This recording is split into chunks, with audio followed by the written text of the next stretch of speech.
Good evening. It's really petered out, hasn't it? We were clear that we have one more class. We talked about it. Yeah, that must be it. The Buddhist parties, they're like rocking parties. Yeah. We might see people trickle in. Okay, my first announcement is about donations because I haven't said it a whole lot. We talked a fair amount during the annual appeal when we focus on awareness that we rely on donations and a lot of volunteer efforts. At that time, many people became sustainers or renewed their sustainer pledge, and that helps a lot. In addition to that, we do rely on donations giving during class and with visiting teachers, sponsorships, and things like that. So I'm kind of giving you the practical side of that. I think a lot of our teachers would say the more important thing is developing your generosity. So listen to the people who have more wise things to say about that. If you have any questions about how we take donations or anything like that, I'd be happy to help you out. The next module is Spiritual Teacher. It is not until July 10th. So the next one is July 10th, 17th, and 24th. That's it. Just 3 weeks until September 25th. So we have a fairly good break after this. Dawn's going to do it in 3 weeks. And then we're going to have a bunch of Light of the Path stuff going on. And then after that, Robbie's going to come back for Death and Rebirth. We all come back for Death and Rebirth, as Donna said. Yes, that is true. I guess, since Shanka, you've taught it a lot, I just want to say that, this spiritual teacher class is not, okay, I've been thinking about this for 10 years. Tell me the steps I need to take to have a spiritual teacher. It's a foundation of the concept, how it relates to your path, how this will benefit your mind. You'll get lots of things out of it, even if it's something that might be far into the future for you. So I just want to encourage people to come, even if it seems like something far away. Yes. Okay. My other encouraging piece of advice is a lot of us did, Don Brown's teaching the next class. A lot of us did Presenting the Path with him. And a lot of people did all the work, except you're still memorizing that Lam Rim prayer. So now you have from now until July 10th when we see Don again, we could just spend all that time on our Lam Rim prayers, and then we'd be able to complete those completion cards. So that's my cheerleader kind of motivation for between now and then. If you're completing this module, for the, finishing the all the work for this module, there's a completion card at the back and that test that was given last week. I handed it out last week. So finish that at some point. It's less of a test and more of like an essay answer kind of thing. So if you didn't get the handout last week, it's at the back of the class. So there's 2 things to turn in to complete this module: the answers to those questions and the completion card that's about your meditations and your readings and things like that. Any questions? Yes.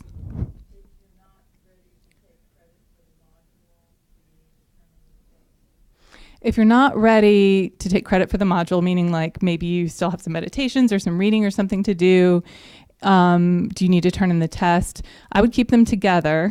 When they're both complete, give them to me. I'll scan them, put them online, and I will email Shanka, and we'll get it settled.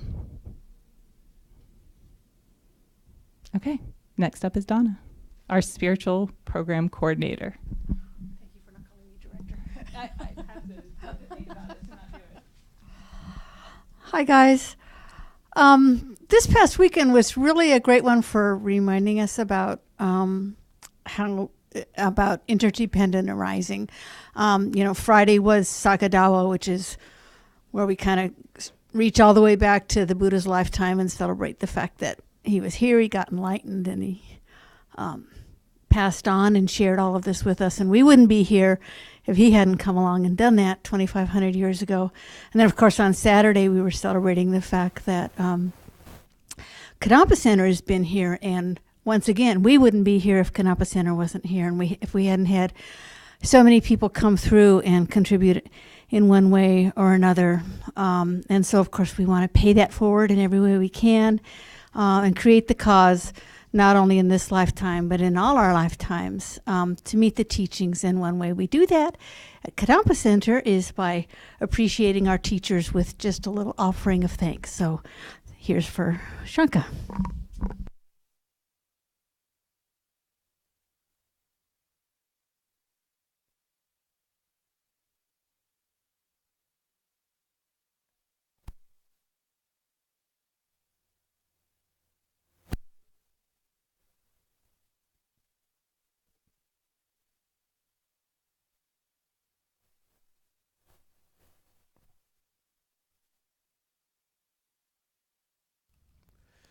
So, oh, I guess, is it on now?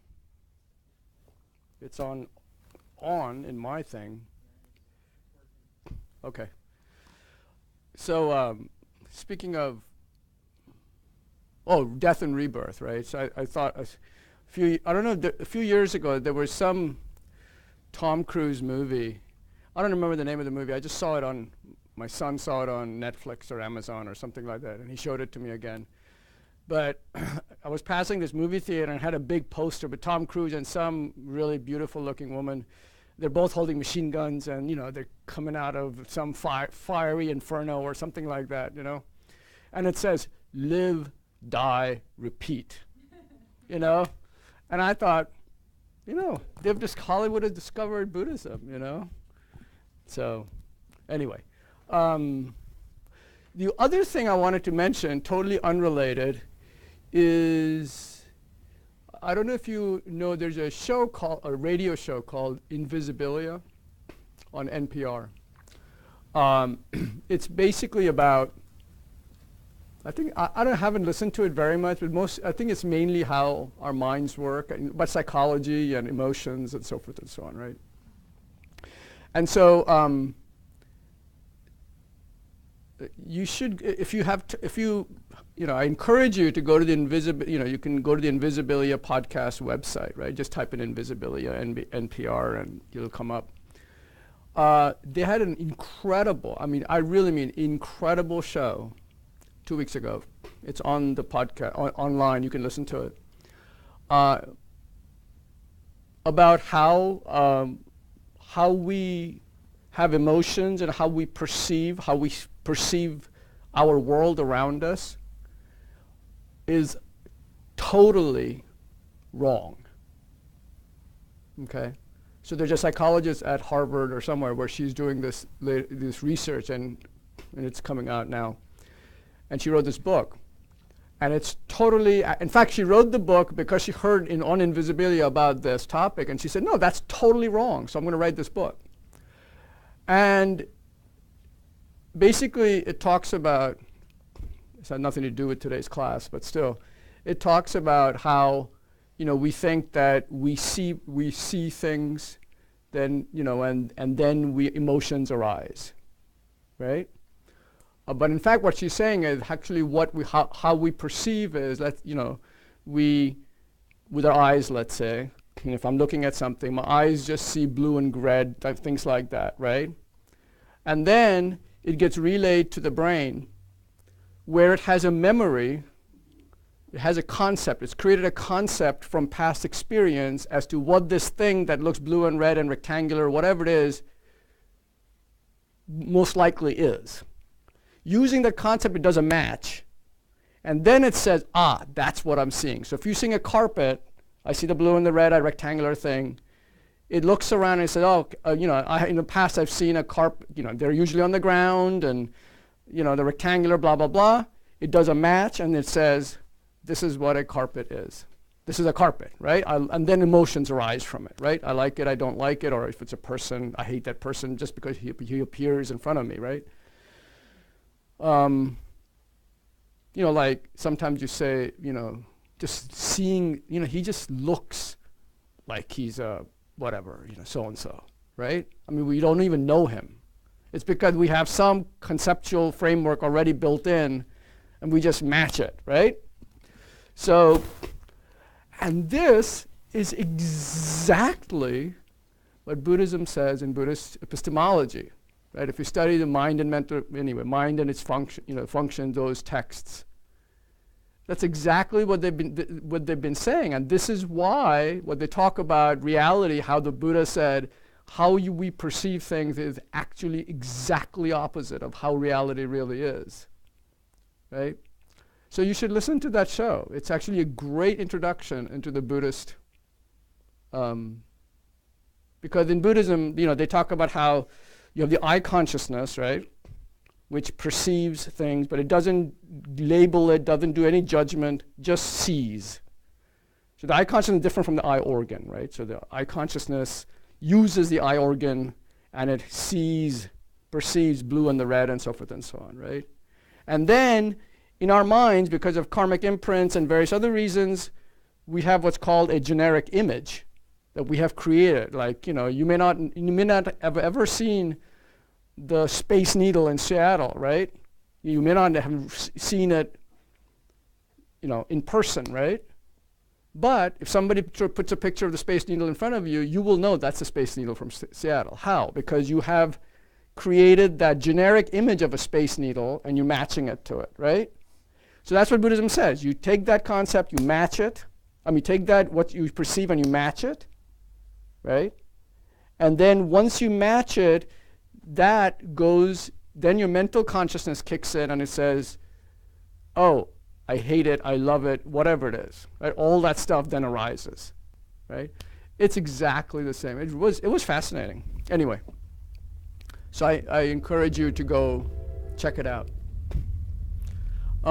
Yeah. Oh.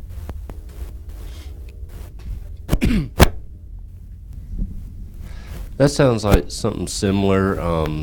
In art, there's a great book, Drawing on the Right Side of the Brain. Yeah. It's taken away the analytical part, because if you sit down to draw an apple, your mind automatically perceives what you see it as an apple. And if you go to draw it, it kind of looks like, you're a childlike level of drawing, where the great artists can turn that off and just draw exactly what they see, or paint or anything like that. So they're taking kind of the mind away and just using their senses. Yeah. So anyway, I don't want to spend too much time on it because that's not really relevant. But I encourage you to go check it out because it's quite revealing, I guess, fascinating. Okay.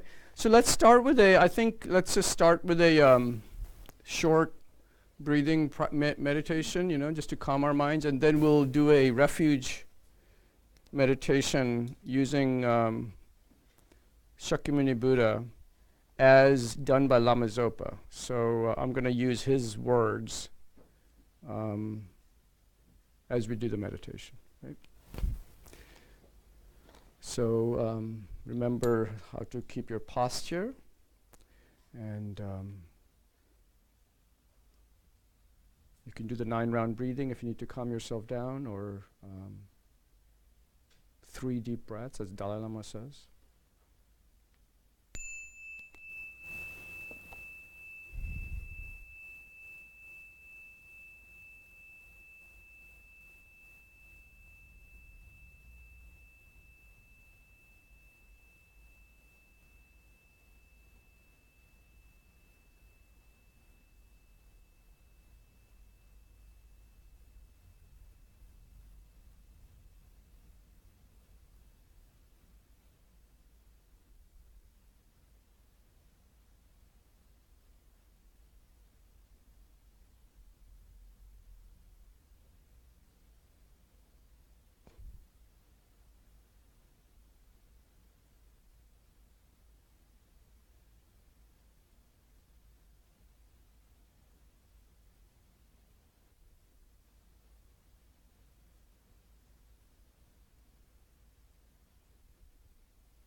So let's begin with the correct motivation, an altruistic motivation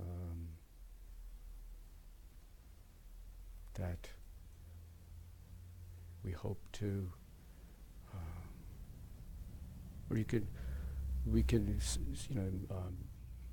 our goal is to bring joy and love and compassion to, first of all, ourselves. Because without that, we can't be of benefit to others.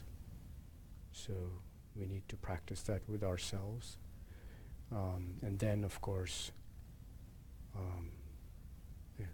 the Bodhisattva motivation of our practice only for the benefit of others.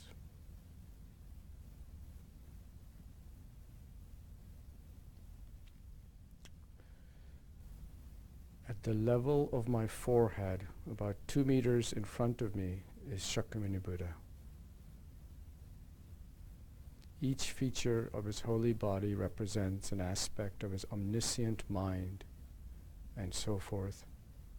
His inner attainments. Each feature also demonstrates the causes, that is, the merit that was collected in the past.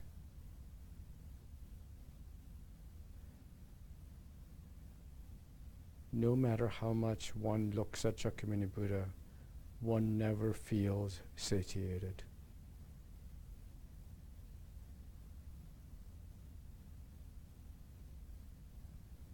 The supreme refuge, Shakyamuni Buddha, encompasses the Guru, the Buddha, the Dharma, and the Sangha.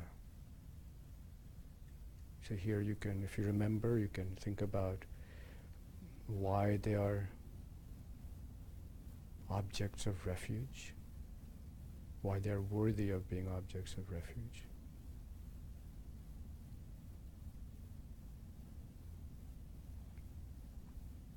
You can think about the analogy of the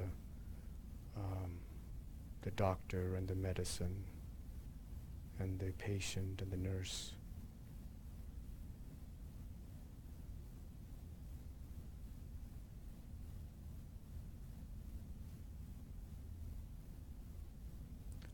From his holy body, beams are emitted in all 10 directions. Numberless manifestations of the Buddha are carried on each beam to ripen infinite sentient beings. Looking at me with compassionate eyes, the Buddha says, "Son or daughter of the lineage, if you want to be liberated from the suffering of samsara, I will guide you." He happily promises this and frees me from the breathless state.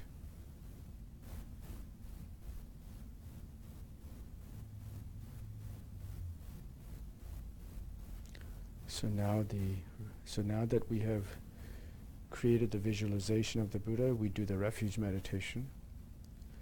Around me are seated infinite Father and Mother sentient beings. They are completely intoxicated with the unimaginable, infinite sufferings of each of the 6 realms. They are wide-eyed, desperately looking for refuge, pitifully calling, even screaming. So all the beings in the hell realms, the animal realms, the Preta realms, the hungry ghost realm, the God realms. So you can imagine their suffering and how they wish they could get out. Continuously circling in samsara's 6 realms, I have been tormented by suffering during beginningless rebirths until now. I have still not found the opportunity to be liberated from this.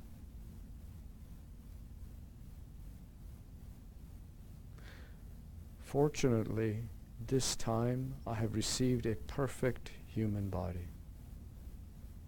Because of my good fortune, I have met the most sublime teaching, the Buddha Dharma, and the founder, Shakyamuni Buddha.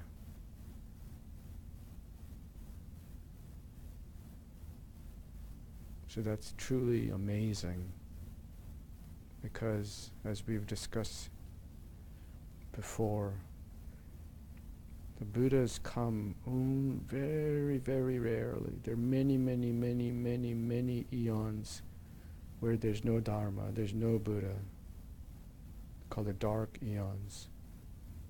The fact that we are at the time of a historical Buddha, we are incredibly blessed.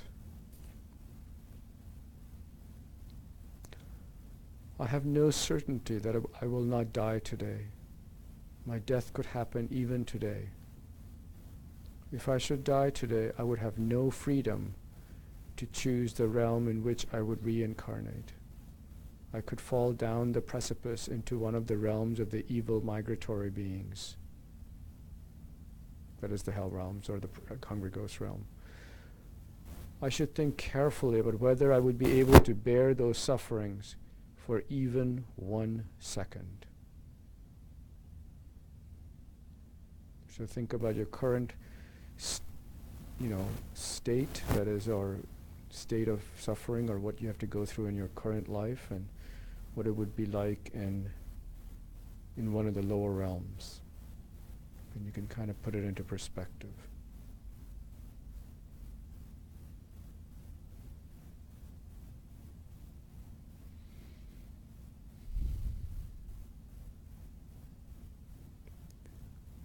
Although it is extremely unlikely, if I were to achieve the body of a deva or a human, I would still be ceaselessly tormented by many hundreds of sufferings, such as rebirth, old age, sickness and death, dissatisfaction, anxiety, lack of fulfillment, relationship problems, and so forth. And after that, I would again fall down into the lower realms. There is nothing to trust about being in the upper realms. That is, whether you're born as a human being or in one of the God realms, you're just still have the same, you're still within cyclic existence.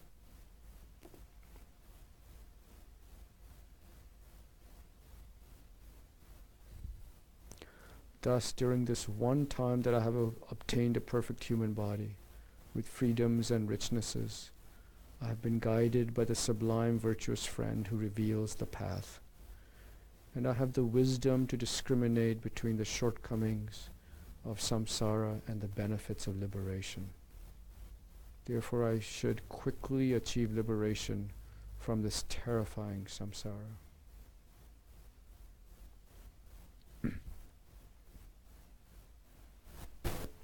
So I think it's important here to think about, we discussed how we, the 3 kinds of sufferings and the all-pervasive suffering, how we're not even aware that we are actually in the middle of suffering.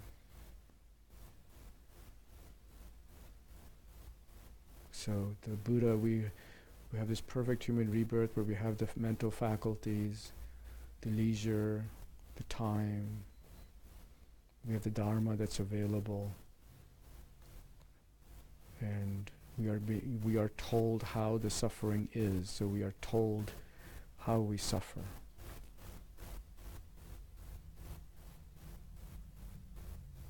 So, and the sublime virtuous friend, the Buddha, our gurus, they've spent or are spending their lives in trying to get us to that liberation.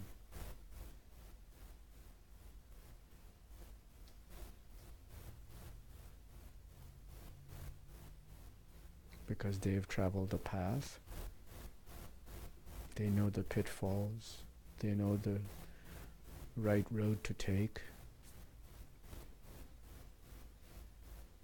So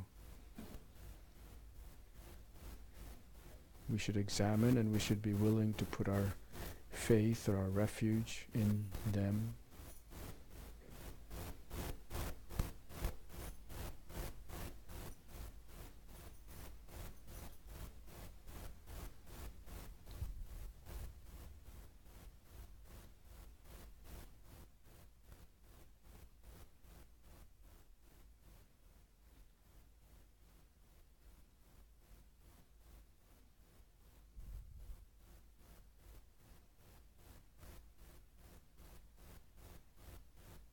Just like we put our faith in the doctor and we take his medicine when we're sick. But the Buddha talked about, everything else that we do, it is only for this life. But the Buddha gave the medicine, the Dharma, for all, to liberate us from,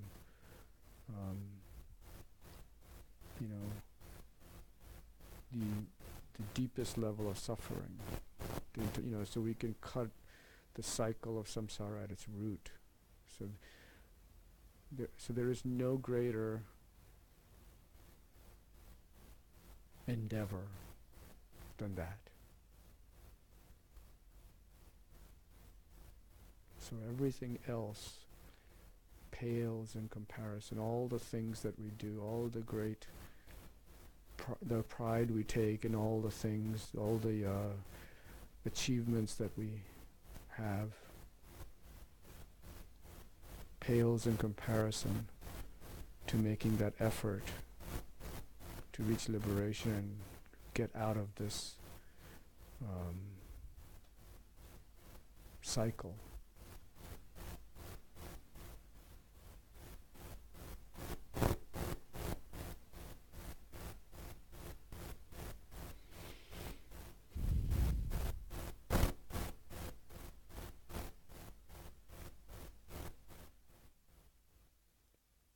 So that's why only the Buddha, only the Gurus, Lama Zopa Rinpoche, His Holiness Dalai Lama, these are the beings who are showing us the path. So you can think about how they are worthy of refuge.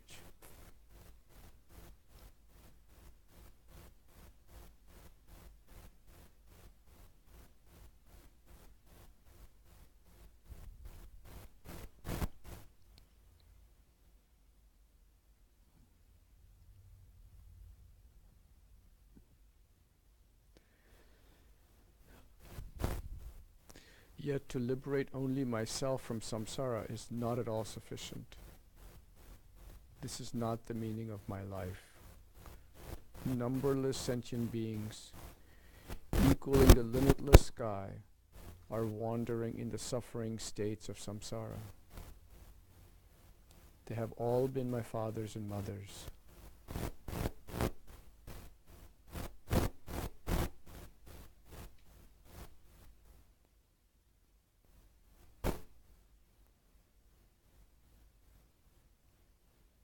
So you can imagine, that if we've had infinite lives, from beginningless time, then all the beings at some point or other must have been our fathers and mothers and sons and daughters and dear friends and so forth. So there's no reason why we should hold fathers and mothers in this life with any greater love than our next door neighbor, who surely was one of them at some point. Just because we don't remember them does not mean that they're not worthy of our love. Because that's how the enlightened beings see other beings. With the same, they say that the Buddha, the love that he has for his spouse or for his child is the exact same love he has for all other beings.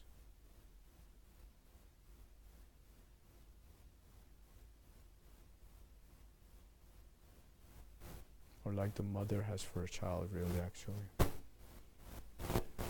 So the Buddha's love for beings is like the mother's love for her child.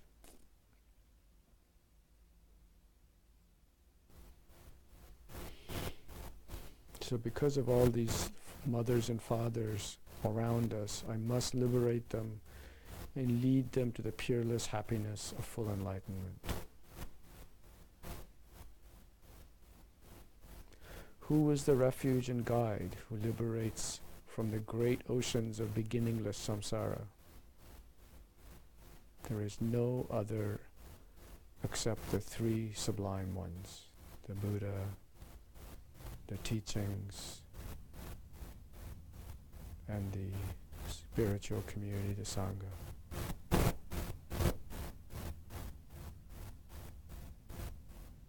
Therefore, together, I and each and every migratory being equaling the sky go for refuge to the three jewels, the founder, the fully enlightened one, the Dharma, the scriptural understanding and realizations, and the Sangha, the transcendental assembly.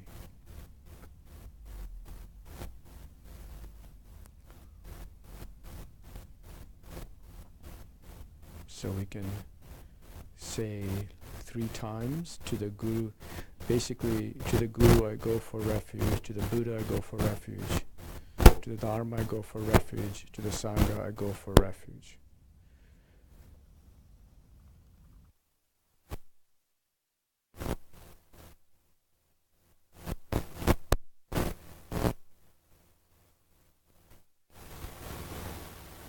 To the Dharma I go for refuge, to the Sangha I go for refuge.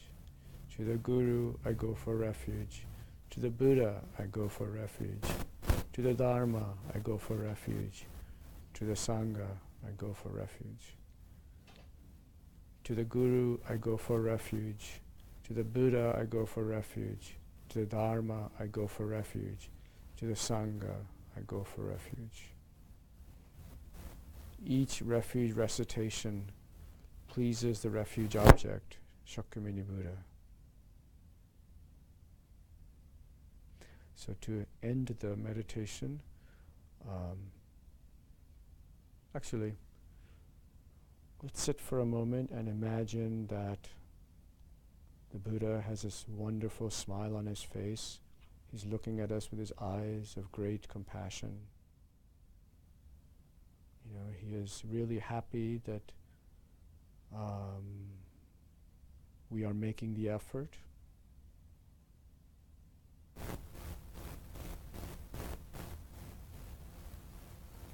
You know, that we have become, as they say,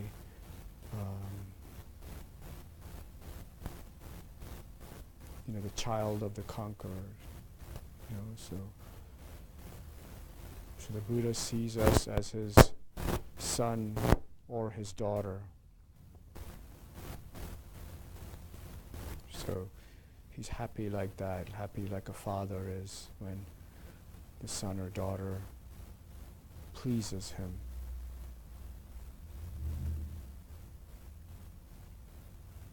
So it's really important in these meditations, when you do these visualizations, to really make it as real as possible, that you actually feel, you know, you see the smile, you feel the, you know, the love from his eyes. And Chris, I think you can just shut it off for now. You can see this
Okay. All right. So so you'll see that in these there's a standard way where you do the visualization, you imagine the deity or the Buddha or whatever is the object of your meditation in front of you. You do certain mantras. You imagine that the white there's depending on which which Buddha or which practice you're doing, depending on different colored light and so forth and so on that enters into you. You do the purification. And you gain all the merits, etc. And then the deity dissolves into you. So this is a standard boiler template way practice basically. And then each as you do each one of them, they slightly change this and that. So it's important, as I said, when you're doing these meditations. To really imagine, like how the Shakyamuni Buddha looks, or whoever the deity is, how he or she looks, the love and compassion and so forth and so on. To make it, really feeling it, right? That's what makes the change happen in our mind stream. Okay. So. So Don spoke last time about, hang on, I have it. The six guidelines in terms of terms of each of the three jewels, right? The Buddha jewel is. Anyway, did anybody have any questions? He said that people might have questions about them. No, it's pretty clear. Okay. So today then, to finish, by the way, this refuge, I don't know why they do it the other way around, but it's good that this time around we're doing the refuge module before the spiritual teacher, because it actually, I think it works better in that sequence, right? Normally we do because I normally do lead the spiritual teacher one, and somebody else does the refuge. But this time around we kind of switched, because this is the same. If you hold somebody as your guru, as your spiritual teacher, it's the same refuge that you are going to go to him or her, right? So it's important to know what that means. Right?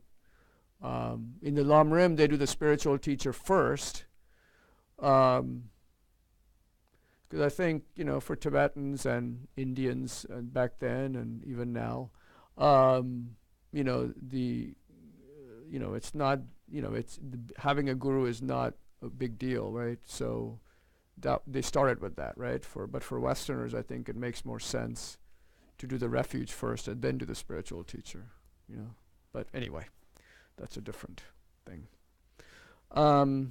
So today we'll talk about the benefits of going for refuge. That's one thing. And then the second thing is, there's some advice given on what to do and what not to do, when you take refuge, right? So I'm going to do the benefits first because it's on the exam, so I better do it. So if I run out of time, it's okay, because at least I got the one that the questions, the one that asked the question. Anyway, okay. So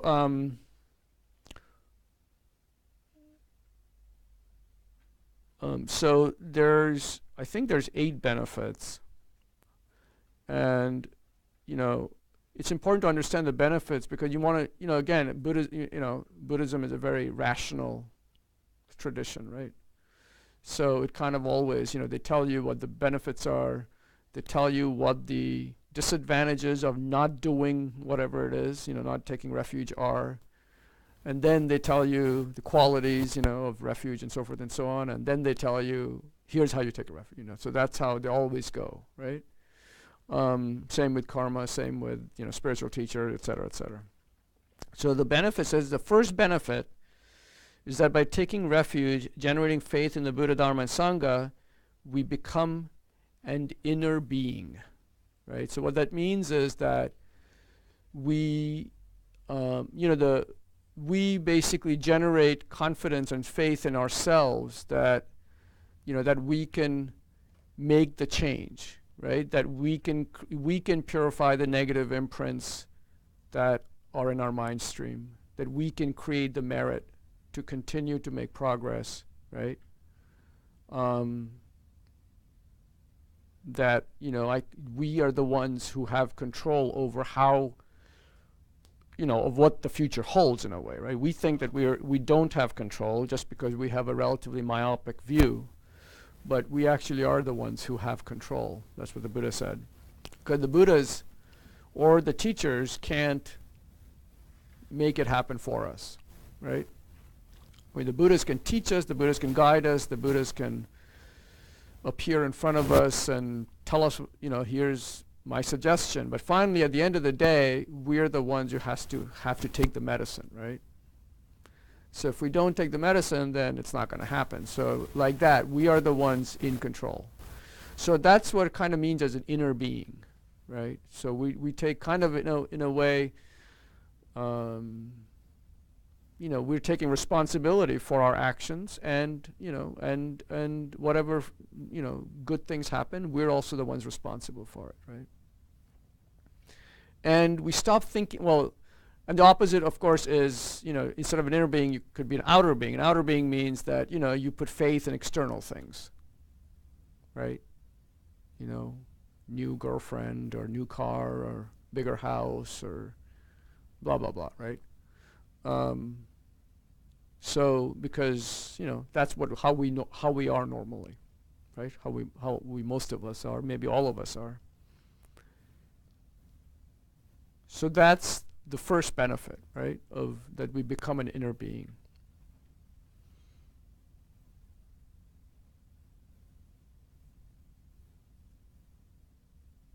So the other great benefit is that, it subdues our disturbing thoughts, right? And this is really important because that's how we stop creating negative karma, right? So, the fewer, it's clear, right? Fewer, it's subduing our mind means that, we are less susceptible to, the constant barrage of external temptations and attachments and all that stuff that arise, right? And because of which we act.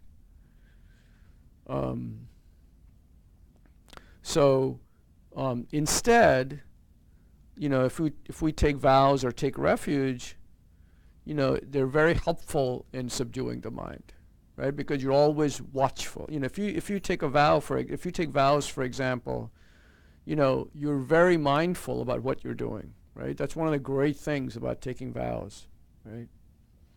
It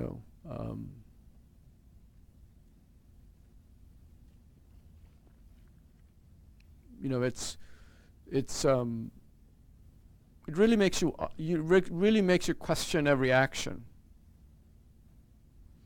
and that's really wonderful, And the other benefit, by the way, of this is not, just as an aside, of taking vows is that, when the day like we took, you guys took precepts. Did you take precepts on Friday? Yeah, take refuge. You have taken precepts. So you are living in the vow for that day, right? So all your actions become, even the neutral actions become positive, right? Because the neutral action, normally our actions, the neutral actions specifically, are done without any intention, right? Right? They just happen, right? I'm just, I'm walking from here to there because I need to get a cup of coffee. That's a neutral action, right? It has no positive karma or negative karma. But if you're living in the vow, then everything becomes intentional, right? That's what they say, right? Because there's an underlying intent always, at all time. Rinpoche said, even when you're sleeping, you're gathering merit. So just because you're in the vow, right? So those of you who've taken refuge, and if you want to continue on the path, then I encourage you to take at least the lay vows, right? They're not hard. I mean, I think I spoke about them or a couple of times ago, right? I mean, no lying, no stealing, no killing. Lying, stealing, killing. Those things are easy. I'm pretty sure nobody in this room does those things. Maybe white lie once in a while, but other than that, I'm pretty sure none of us. So those are easy. No sexual misconduct. That's relatively easy, right? Sexual conduct is okay, but no misconduct, right? Like, where you having an affair with, where, you might be breaking someone's trust and so forth and so on, right? Or coming in between, a couple, etc. So that's also relatively easy. Then there's no intoxicants, right? Which means no alcohol, no drugs, of course. And I think no cigarettes, but I'm not sure about that. I think it also includes cigarettes. Coffee's okay, even though it's addictive. So maybe that's the hardest one. I don't know, but I haven't missed it, in the 15 years that I've had these vows, right? So, but I encourage you to consider it, because remember, all of our actions have, all the practices that we do, all the the practice that we did, all the, the refuge prayers we do, all the ritual, the green Tara practice or the Guru Puja, all the stuff that the center does, it's all to collect merit and purify negative karma. That's really what it is, right? Because without that, we can't make progress, right? I mean, those two things we have to do is, create the seeds for future happiness, or at least future human life, so that we can continue to study the Dharma and we can be born at a time the Buddha and the Dharma are around, right? So can continue to make progress. So we have to create the merit for those things. And then we have to purify the negative karma so that we remove the obstacles in our way, right? Because, we are going to face obstacles on the path. And so the more negative karma you can remove, the better, easier it's going to be, the faster you're going to get there, right? So that's all of the practices, that's the goal. I mean, they're all underlying it all. So, so the vows, is basically about creating the merit, right? That's why living in the vows, taking precepts are so meritorious. I have to admit that on Friday I totally spaced out and I forgot it was Sakadawa till later after dawn, so I didn't get to take precepts. So there you go. Anyway, okay.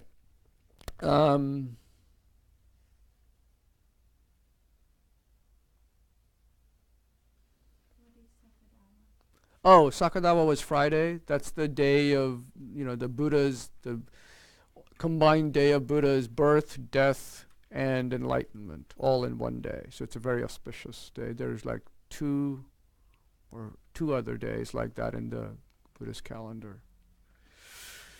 Okay. So we talked about vows. And of course, if and when you take if you take bodhisattva vows, the higher level, the lay vows are of course important, they're foundational. But then you might have bodhisattva vows, like, if you're, when Rinpoche comes and he gives a, Chenrezig initiation or something, I think there's a bodhisattva vows in there, right? If you take the bodhisattva vows, they're higher level vows, right? And so you have to be careful in making sure that you keep those, right? And finally, of course, if you get higher tantric vows, then those are extremely important to keep, right? Because those have, breaking tantric vows is very, that I'm sure someone will, I guess Robbie will, or no, Dawn will talk about in the last module in the tantra class.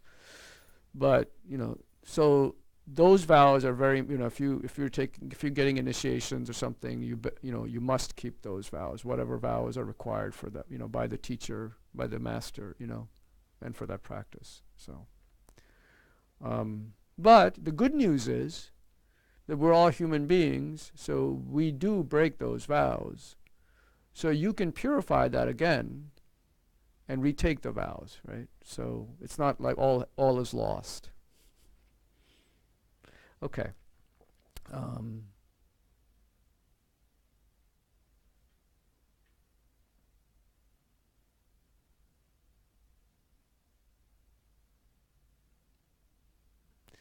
The third benefit is that it reduces mental afflictions and purifies negative karma. Right? Reduces mental afflictions and purifies negative karma.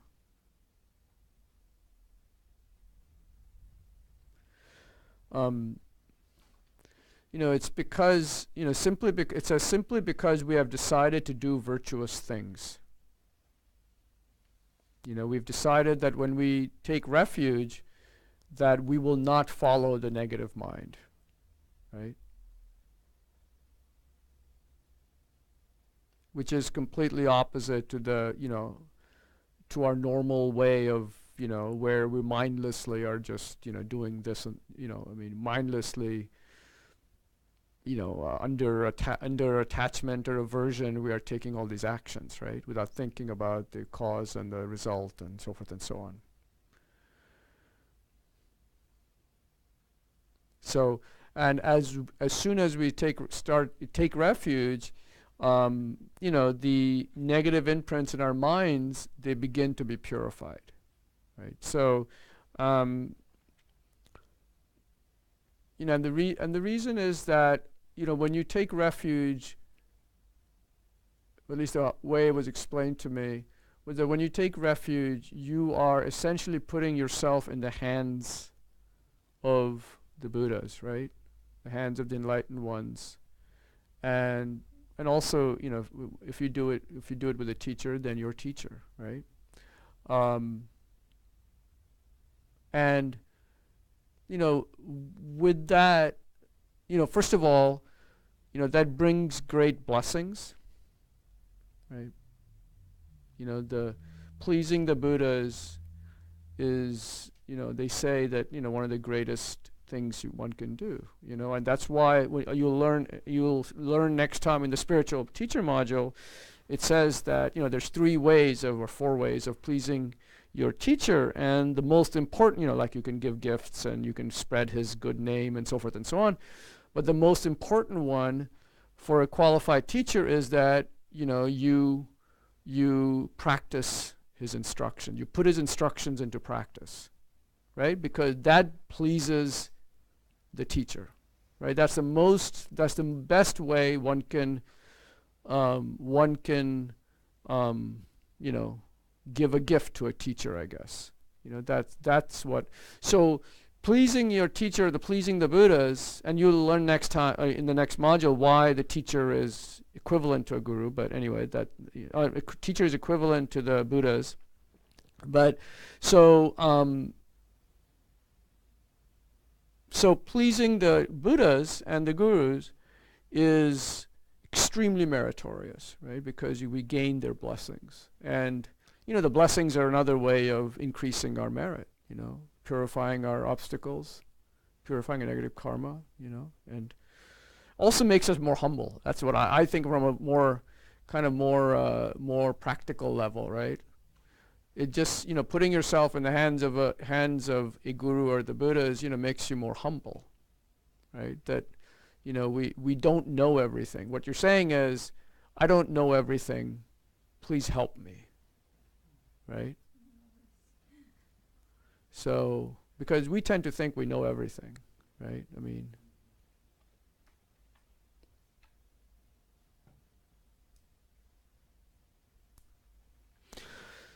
the fourth benefit is that we are able to easily create a great amount of merit or positive potential in our mind.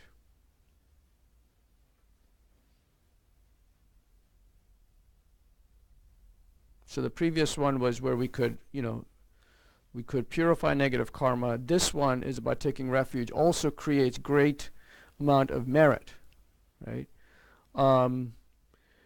So because, because when we take refuge, remember, we become an inner being, right? Right? And that means that we have more confidence in ourselves, right? That we are going to do the right thing, that we're on the right path, that we're going to do the right thing, right? And so the more confidence we have in us and in the teachings, the easier it becomes to do virtuous things, right? So that's why it's not a catalyst, but it's a, I guess, fuel, for creating more merit.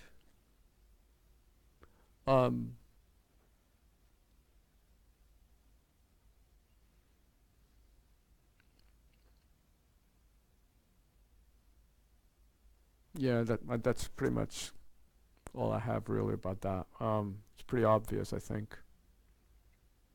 And of course, as I talked about, you gain the blessings and so forth and so on. The blessings, of course, purify as well as create merit, right? So that's part of it. So the next, fifth benefit is that it protects us from becoming overwhelmed by negative forces or influences.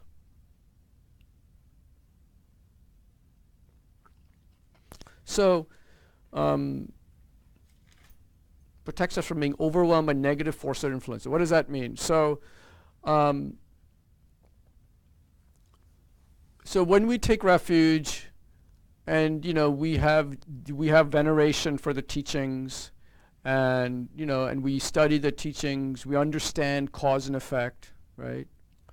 So we realize that the obstacles, the suffering we have right now, is a result of some cause, some seed having ripened, right? Some negative imprint having ripened. And so instead of blaming others, we basically can say, this is not out of the blue, it's really my creation, right? So we can take responsibility, if you will. A lot of times you tend to think, oh, gee, so-and-so is doing all this to us, right? We're the victim in a way, right? And it's kind of nice, you get this self-righteous feeling, right, of being a victim. But it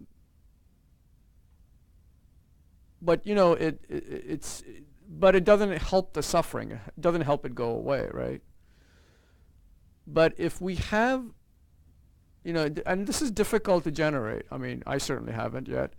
But the more we take refuge, the more we have faith in the teachings, the more more we understand, and the better we understand karma and so forth and so on, and the easier it becomes to so when obstacles arise, it's easier to just kind of let them just go by, right?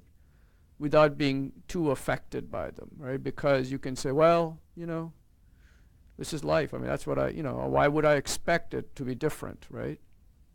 I mean, we expect every day to just go absolutely smoothly, right? I mean, that's what we think. I mean, today I wake up, I think everything's going to go absolutely hunky-dory. And then when something happens, we get irritated, right?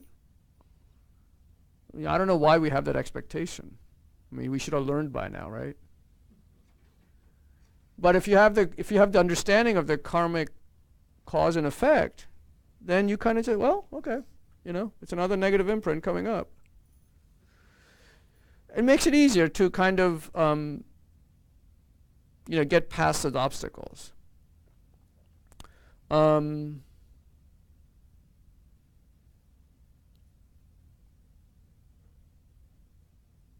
Right. So it protects us from becoming overwhelmed by negative forces or influences, right? Because sometimes we know, if you're able to do that, then, you're able to avoid things like depression. You're able to avoid things like, great anger, all that stuff that we suffer and, that we struggle with, right? All of us have those struggles. So that's what it means by negative forces and influences, right? Again, it keeps our mind subdued, right? That was one of the benefits, right? To subdue our minds, right? So this is kind of like that. So the sixth benefit is that we don't fall to the lower realms the sixth benefit is that we don't fall into the lower realms. And that's all it says. So that must be obvious. Well, I mean, it makes sense again, right? I mean, the stronger your refuge, the more your faith in the teachings, the more virtuous things you're going to do and fewer non-virtuous things you're going to do. So the more causes you're going to create to fall into the lower realms, right? I mean, that's pretty, it's a kind of a sequence of, deductions, I guess. Okay, so the seventh benefit is that we accomplish every temporary and long-term goal from taking refuge. And that's because, so temporary and long-term goals. So temporary goals obviously are goals of this life, right? Those are the temporary goals. And the long-term goals, of course, are ultimate goal of reaching enlightenment and so forth and so on. But even less than that is at least to gain a human life the next time, right? That's like at least the least whatever the minimum required condition that has to be there, right? Is to gain a human life, right? So the only way we can do that is through practice. And if we don't take refuge, we're not going to practice, right? So practice here doesn't mean just practicing on the cushion, of course, right? This means practicing what the teachings say, right? Or what the instructions are from your teacher. So the more refuge we have, the more practice, and therefore the more success, right? And the greater the likelihood of having human lives, right? So that we can continue on the same path.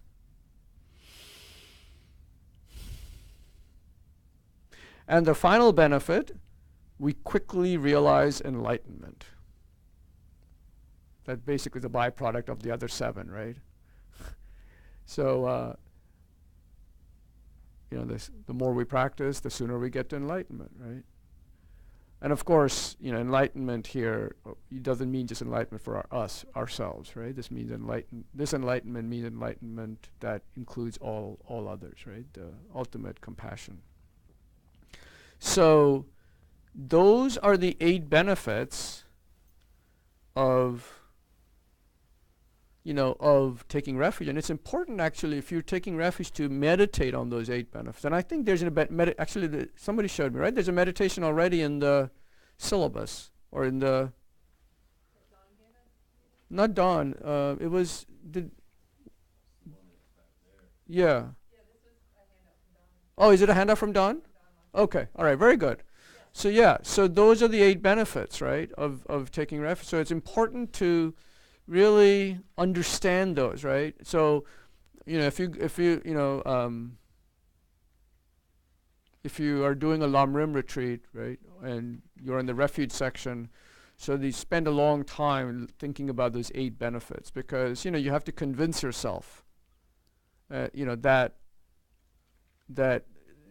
is what we need to do, and right, you have to internalize it. So that meditation actually is quite important. Any questions? I've rattled on for a long time.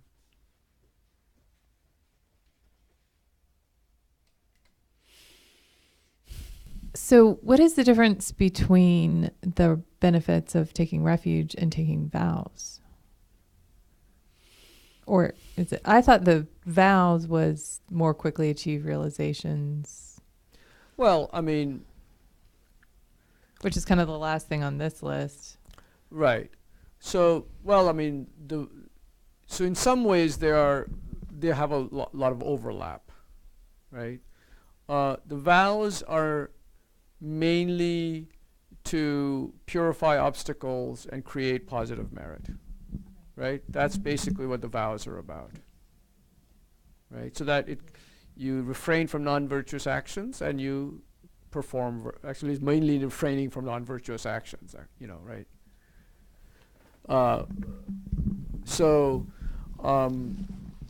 And the refuge, so the vows are vows, are for stop, purify, not, vows are to basically stop committing any further creating further negative karma, right? Refuge is much bigger, right? I mean, you're basically supplicating to the Buddhas, right? You're asking for their blessings. You're putting yourself in their hands, and you are following, you're generating great faith in the teachings and so forth and so on, right? So all that, of course, creates merit and also purifies obstacles, like it's, one of the benefits, right? But it's much broader and much more all-encompassing. And one of the things I was reading, I want to make sure I interpreted this right, is the idea that once you took vows and you made that commitment, that now it was intentional every minute that you were living according to the vows and not just doing it because you thought it was a good idea. Right. And because it's intentional, you're living up to something you said you were going to do, that you vowed you were going to do, Mm-hmm. that you're gathering merit minute by minute, That's right. even when you're sleeping. Yeah. Is that That's exactly Okay. right. I think you expressed it better than I did, but yeah, that's exactly right. How it works.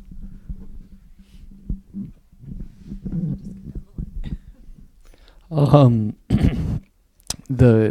have a question about the achieving your goals. Long-term goals, temporary Right, and long-term goals. So that is spiritual goals. That's Mhm. a question I had before, and you kind of like described it in those terms. So I wanted to make sure, because when you read these it, are it seems spiritual- like, No, I want to. These are spiritual goals. Yeah. I didn't mean to say these are like, may I have a cuter girlfriend? No. Right. These are spiritual goals, whether in this life or in future lives, and of course, finally, enlightenment. Cool. Right? So,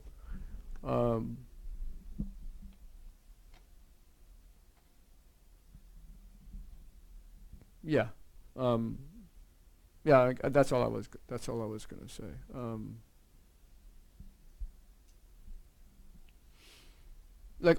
Like for example, I'll give you an example. I have, my teacher has given me like certain things to accomplish in this lifetime, right?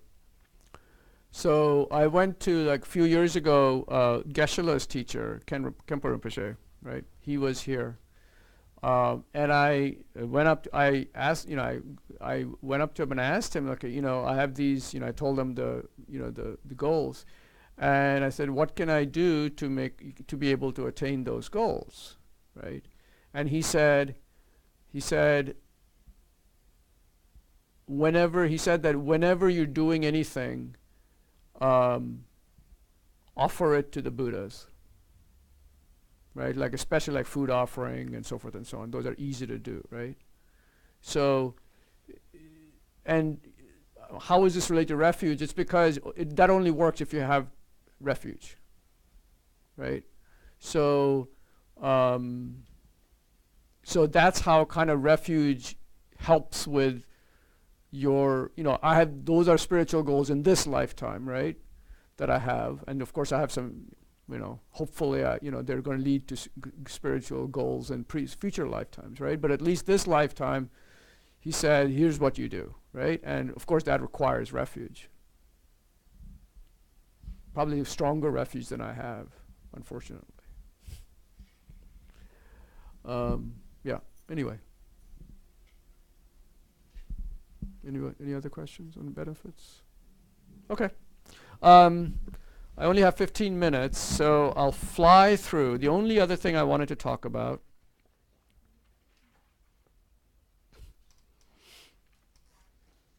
If you need till 9, that's our expectation based on the original plan. Oh, okay. Well, I won't. I'll try to finish by 8:30.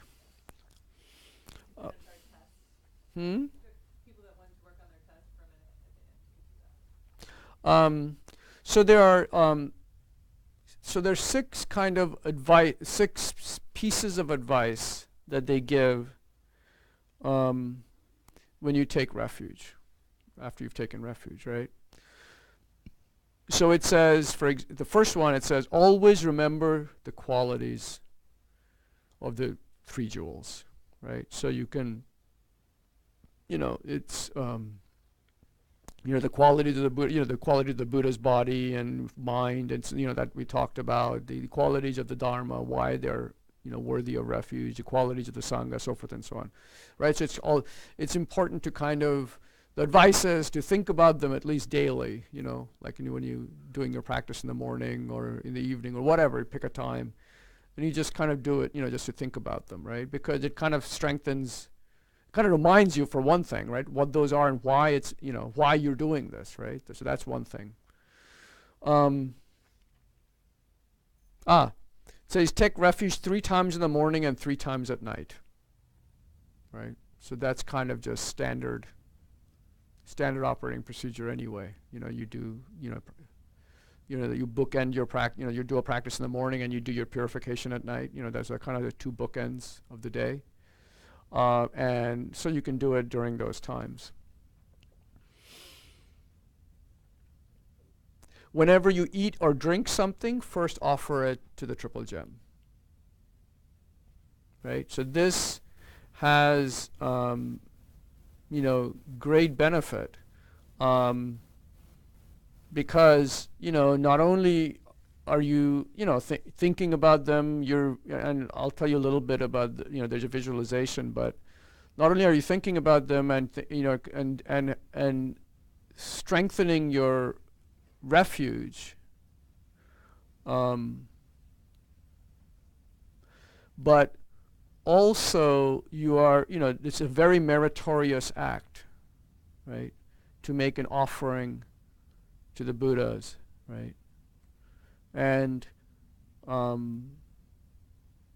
those of us who have spiritual teachers, as in the next module, for example, maybe Don will talk about it. I don't know if he will or not, because he's trying to smash it all in 3 classes, but cram it all in 3 classes. But normally those of us who have spiritual teachers, we offer it to our teacher first, right? So so you imagine the food or the drink you have is like nectar, right? It's not just food, right? Because the Buddhas don't need food, right? It's a transcendental offering, if you will, right? So you imagine it's nectar, and the guru resides in your heart, for example, and you take the first bite and you offer it to the guru or the Buddha in our hearts, right? So that's, and usually in the beginning, of course, you do the food offering prayer, which if you look it up in the book, you'll see it's not very long. So you do the food offering prayer, you do that visualization, you offer it to the Buddhas or your gurus, and then you eat, right? So that's the third piece of advice that they give.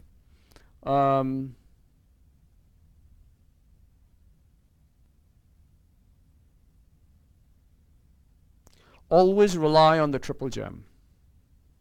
So when something goes well, rely on the Triple Gem. When something goes wrong, rely on the Triple Gem. Don't find some other main refuge, sex, drugs, and rock and roll. So, yeah, so, think about, so, first of all, when times are good, we don't think about refuge, right? That's the problem in the God realms, right? They don't even think about any of this stuff because it's always so good, right? So when times are good for us, we don't think about refuge. When times are bad, we also don't think about refuge, right? Because, we're trying to avoid it at all costs, trying to push it away at all costs with lots of lots of things that, but we don't think about how, taking refuge in the Buddhas, helping them guide us, right? Getting their blessings, of the gurus and of the Buddhas, so that we can use that time, time of those obstacles as an opportunity, right, to practice. So I'm just as guilty as the next person, right? So I'm not saying I think about all these things. Suddenly refuge comes to me when things aren't going well. But I try to remember, once in a while I think about, what would Lama Zopa Rinpoche say right at this moment, right? That's when I'm, so that's a good, or like, those billboards, what would Jesus do, right? So I think about it like that. What would Rinpoche do, right? So of course, the first thing is compassion. That's the first thing he will say. And the second thing he will talk about, emptiness and so forth and so on. So that all goes through my head, right? And it's it's really nice, it really helps with at least the small irritations. We are human beings. The big things, it's hard to overcome them, right? Because we haven't practiced enough. We haven't gained enough merit. We haven't purified enough obstacles. It's hard for us to not get depressed when one of the big things in life happens, right? But with our current practice, we can overcome the little irritations that happen throughout the day that get us in a bad mood, that make us do, speak out of anger or, harsh words and so forth and so on, right? To commit non-virtuous action. Even though we are human beings, we can overcome those bits at least, right? So we can continue to make progress, right? So if, for the big things in life, when I think about what would Rinpoche do, and I think about compassion, emptiness, can I say that it really helps me? At least it's creating an imprint in my mind stream, right? To think about those things. The more I do that, the more it's going to be habitual, right? So that someday I will be able to overcome those things through compassion and emptiness and so forth and so on, right? But the smaller things are much easier. I can overcome those now because I've been thinking about what will Rinpoche do, right? So those don't get me anymore. Like, my wife shouting from the top of the stairs, "Why did you do that again?" Right? And the first thing is that you go into your defensive posture and you're gonna shout back about, "Oh, you remember the last time you did so and so," right? So when that arises, you think, "Oh, so." Your mind is calmer. It's subdued, right? It subdues your mind. You realize that, she's having a bad day probably, or maybe you realize that, or I realized that, well, I probably shouldn't have done that, right? She has a point. So like that, right? So it's easier to overcome those things and makes things go smoother, right? So those we can actually make a change. Okay. Always rely on the triple gem. So we talked about that. Fifth one is, whenever possible and appropriate, encourage others to take refuge in the triple gem. Well, of course, this doesn't mean that you go and stand outside and start preaching about how Buddhism is great. It really means if it's appropriate, right? If you think that if that would help that person, then you can suggest it to them, But they don't have to. Just make sure that you understand that they don't have to take your advice, and you don't feel bad, whatever. If they don't take your advice, or or also, what can help is like if you, Anyway, that's okay. All right. So then finally, the sixth one is, having taken refuge, never give it up. Yeah. It's to understand that, why would we give it up? Because we would think, oh, gee, if this clearly isn't working, right? So I'm not going to bother with this, right? Or, I can't, this can't, karma doesn't make any sense. So this is just absolutely bogus. I'm just going to, move on to other things, right? So, instead of doing that, instead of just, throwing the baby out with the bathwater, we can say, well, maybe it's not the teachings, maybe it's just me, right? Maybe my mind isn't ready, right? That's one of the most important things. Venerable Amy, guys know Venerable Amy, right? It's because she has come a few times, right? So I met her in 1990, right after she became a nun, so that must have been 1999. Yeah. And I was taking I was in one of the first Discovering Buddhism class, one of the first two Discovering Buddhism classes ever done. We had these little mimeographed, I don't know if you remember mimeographed copies of stuff, but anyway, we have mimeograph sheets and these really grainy videos and of Lama Yeshe and so forth and so on. But anyway, so one of the things she said in one of these Discovering Buddhism classes was, she said, if you find something that you can't accept, just say, well, I'll just put that aside. I'll just see, maybe I'll come back to it someday, right? Which is fine, right? If you can't handle karma, it doesn't make any sense, put it aside, right? There are lots of other things about compassion and generosity and refuge and so forth and so on that are valuable, right? And maybe then karma will make more sense. So like that, it's important to not just give up refuge because something doesn't make sense, or you think if this can't be happening in my life, if this dharma were really true or whatever,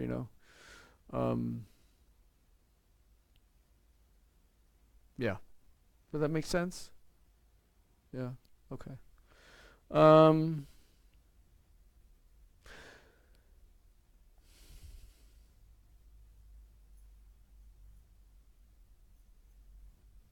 Yeah. That's all I had to say for today, actually. Anybody have any last questions that they would like to ask? Okay.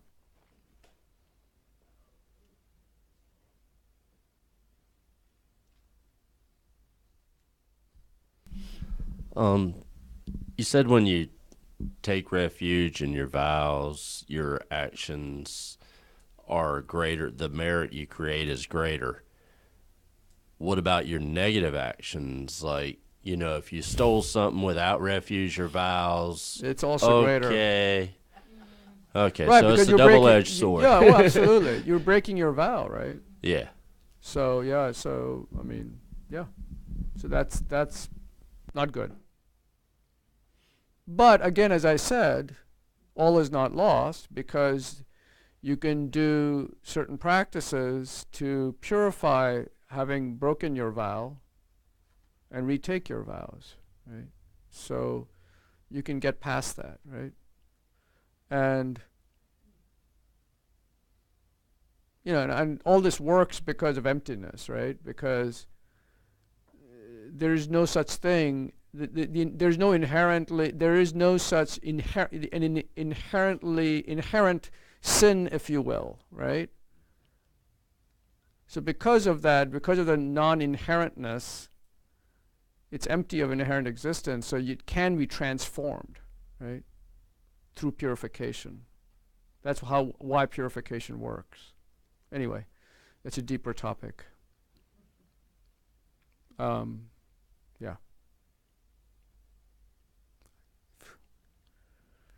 Okay. That's all I had. So I hope it was helpful, this class, and please continue to to take the rest of the classes, and some people take them multiple times. So if it doesn't make sense the first time, it'll make sense the second time. If not the second time, it makes sense the third time, like that, right? So yeah, okay. Well, thanks very much. See you later.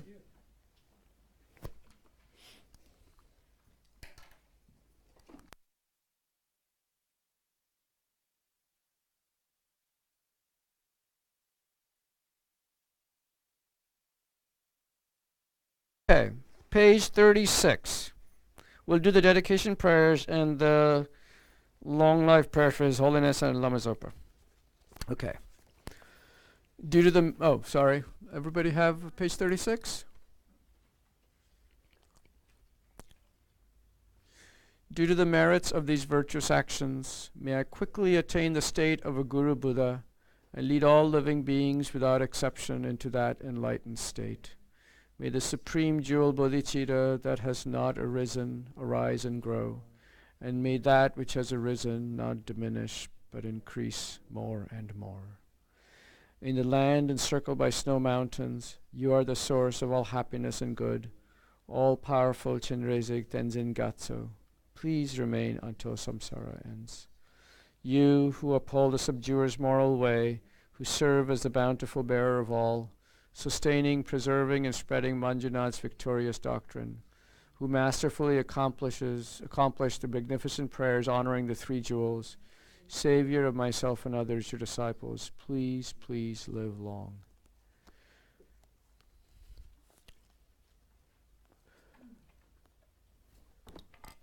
Okay. On a personal note, where's the place in California? So I am moving back after 11 years to California in a couple of months, to a retreat center called Vajrapani, which is one of the FPMT retreat centers that I've been a member of for 20 years now. And I'll be living there and working there as their co-SPC. So, yeah.